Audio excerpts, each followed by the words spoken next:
नमस्कार।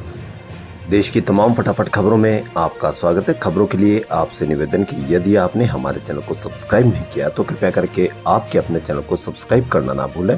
तो बढ़ते हैं आज की बड़ी खबर की ओर, जो दिल्ली के मुख्यमंत्री अरविंद केजरीवाल की है। जी हां, शराब नीति घोटाले मामले में सीबीआई ने दिल्ली के मुख्यमंत्री अरविंद केजरीवाल को औपचारिक रूप से गिरफ्तार कर लिया। इसके बाद राउज एवेन्यू कोर्ट में सुनवाई के दौरान अरविंद केजरीवाल ने करीब 1 मिनट तक अपना पक्ष रखा। इस दौरान उन्होंने अपने खुद को निर्दोष बताया। अरविंद केजरीवाल ने खुद खड़े होकर कहा कि सीबीआई की तरफ से मीडिया में प्लांट किया जा रहा है कि मैंने सारा दोष मनीष सिसोदिया पर डाल दिया है। मैंने ऐसा कोई बयान नहीं दिया। मैंने कहा है कि मैं भी निर्दोष हूँ, मनीष सिसोदिया भी निर्दोष है। अभी तो उन्होंने अरेस्ट किया है, अगले 3-4 दिन तक ये इसी तरह की चीजें प्लांट करेंगे।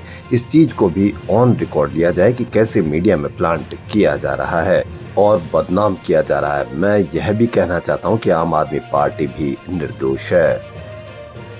बीजेपी सांसद ओम बिरला 18वीं लोकसभा के अध्यक्ष चुने गए। लोकसभा में बुधवार को उनको चुनाव ध्वनिमत से हुआ। नेता विपक्ष राहुल गांधी ने भी उनको बधाई दी।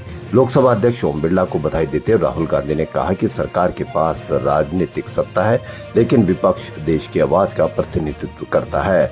इस बार विपक्ष देश की आवाज का प्रतिनिधित्व कर रहा है। उन्होंने कहा कि अध्यक्ष जी, विपक्ष आपको अपने काम में मदद करेगा। हम चाहते हैं कि सदन ठीक से काम करे। उन्होंने कहा कि महत्वपूर्ण यह है कि विपक्ष को सदन में जनता की आवाज को उठाने दिया जाए। मुझे विश्वास है कि आप हमें अपनी आवाज और जनता की आवाज को उठाने का मौका देंगे। नेता विपक्ष ने कहा कि महत्वपूर्ण ये नहीं है कि सदन ठीक से चले, बल्कि महत्वपूर्ण यह है कि भारत की आवाज को कितना सुना जाता है। उन्होंने कहा कि विपक्ष की आवाज को दबाकर सदन चलाने का विचार बहुत ही अलोकतांत्रिक विचार है। ये कहते हुए राहुल गांधी ने 17वीं लोकसभा में संसद की सुरक्षा के मुद्दे पर संसद से 150 से अधिक सांसदों के निलंबन की तरफ इशारा किया। राहुल गांधी ने कहा कि इस चुनाव में लोगों ने दिखाया कि विपक्ष संविधान की रक्षा करे। मुझे पूरा विश्वास है कि आप विपक्ष को बोलने का मौका देकर, हमें इंडिया के लोगों की आवाज उठाने का मौका देकर आप संविधान की रक्षा करने का अपना कर्तव्य निभाएंगे। वहीं समाजवादी पार्टी के मुखिया अखिलेश ने अध्यक्ष महोदय से निष्पक्ष रहने का आग्रह करते हुए कहा कि अध्यक्ष महोदय, आपके इशारे पर सदन चले, इसका उल्टा न हो। हम आपके हर न्याय संगत फैसले के साथ खड़े हैं। मैं एक बार फिर आपको इस अध्यक्ष पद पर बैठने के लिए बधाई देता हूं। मैं सदन में पहली बार आया हूं। मुझे लगा कि हमारे स्पीकर की कुर्सी बहुत ऊंची होगी, क्योंकि मैं जिस सदन को छोड़कर आया हूं, सदन की कुर्सी बहुत ऊंची है। मैं किससे कहूं कि ये कुर्सी और ऊंची हो जाए।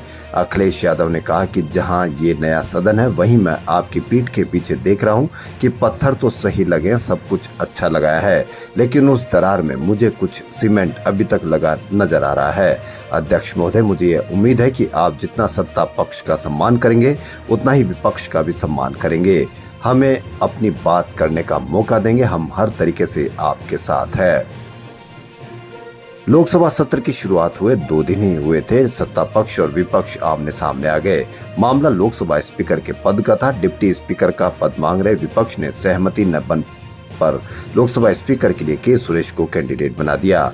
एनडीए की तरफ से ओम बिरला कैंडिडेट थे। 26 जून यानी आज 11 बजे ध्वनिमत से ओम बिरला को स्पीकर चुन लिया गया। इसके लिए वोटिंग की नौबत ही नहीं आई। अगर वोटिंग होती तो देश के संसदीय इतिहास में ये सिर्फ तीसरा मौका होता जब लोकसभा स्पीकर का चुनाव वोट डालकर किया जाता। बीजेपी ने ओम बिरला को स्पीकर बनाने का फैसला करके साफ कर दिया कि सरकार जैसे पहले चलती थी वैसे ही अब भी चलेगी। वहीं कांग्रेस ने अपना कैंडिडेट उतार कर साबित करने की कोशिश की है कि अब विपक्ष कमजोर नहीं है। आमतौर पर सहमति से ही लोकसभा स्पीकर और डिप्टी स्पीकर चुनने की परंपरा रही है। सरकार चला रही पार्टी अपनी पसंद का लोकसभा अध्यक्ष बनाती है और विपक्ष को डिप्टी स्पीकर का पद दिया जाता रहा है। हालांकि 2014 और 2019 में ऐसा नहीं हुआ। 2014 में बीजेपी ने सहयोगी पार्टी एआईएडीएमके के नेता एम थम्बीदुरई को डिप्टी स्पीकर बनाया, जबकि 2019 में डिप्टी स्पीकर बनाया ही नहीं गया। भाजपा सांसद ओम बिरला ध्वनिमत से एक बार फिर लोकसभा स्पीकर चुने गए। प्रधानमंत्री मोदी और नेता विपक्ष राहुल गांधी मिलकर उन्हें स्पीकर की कुर्सी तक ले गए। इस दौरान मोदी और राहुल ने हाथ मिलाकर एक दूसरे का अभिवादन भी किया। सांसदों ने ओम बिरला को स्पीकर चुने जाने की बधाई दी। वहीं समाजवादी पार्टी के प्रमुख और कन्नौज के सांसद अखिलेश यादव ने ओम बिरला को बधाई देते हुए कहा कि प्रधानमंत्री जी और हमारे साथी नेता विपक्ष ने आपको बधाई दे चुके हैं। आपको 5 साल सदन चलाने का अनुभव रहा है, साथ ही आपको पुराने और नए दोनों सदन का अनुभव है। जिस पद पर आप बैठे हैं उस पे कई गौरवशाली परंपराएं जुड़ी हुई है। हम सब यही मानते हैं कि बिना भेदभाव के आगे बढ़ेगा और लोकसभा अध्यक्ष के रूप में हर सांसद और हर दल को सम्मान देंगे।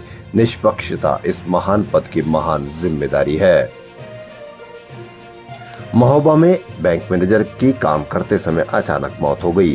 वह कुर्सी पर बैठे बैठे बेहोश हो गए। 2 मिनट के अंदर हुई ये पूरी घटना सीसीटीवी में कैद हो गई। साथ ही कर्मचारी उन्हें लेकर अस्पताल पहुंचे, जहां डॉक्टरों ने मृत घोषित कर दिया। मामला महोबा के कबरई कस्बे स्थित एचडीएफसी बैंक के मेन ब्रांच का है। यहाँ राजेश कुमार शिंदे रीजनल मैनेजर के पद पर कार्यरत थे। लैपटॉप पर काम करते करते वे बेहोश हो गए, कुर्सी पर ही लुढ़क गए। यह देख बगल में बैठे कर्मचारी ने तुरंत बाकी साथियों को बुलाया। घटना 19 जून की है, लेकिन इसका वीडियो आज सामने आया है। साथ ही कर्मचारी राजेश को लेकर अस्पताल पहुंचे, जहां डॉक्टरों ने मृत घोषित कर दिया। इस घटना से सभी साथी कर्मचारी सदमे में है। उन्हें यकीन नहीं हो रहा कि जो शख्स चंद मिनट पहले बात कर रहा था वो अचानक इस तरह से मर सकता है। राजेश कुमार शिंदे हमीरपुर के विवार थाना क्षेत्र के कबीर नगर के रहने वाले थे। खबरों फिलहाल इतना ही। यदि आपको हमारा चैनल पसंद आए तो लाइक, सब्सक्राइब और शेयर अवश्य करें। आप सब्सक्राइब करते हैं तो हमें हिम्मत होती है सही, अच्छी और सही सच्ची खबरें आप तक पहुंचाने की। वरना आप जिस तरह की मीडिया देख रहे हैं उससे आप बिल्कुल भ्रमित हैं। धन्यवाद।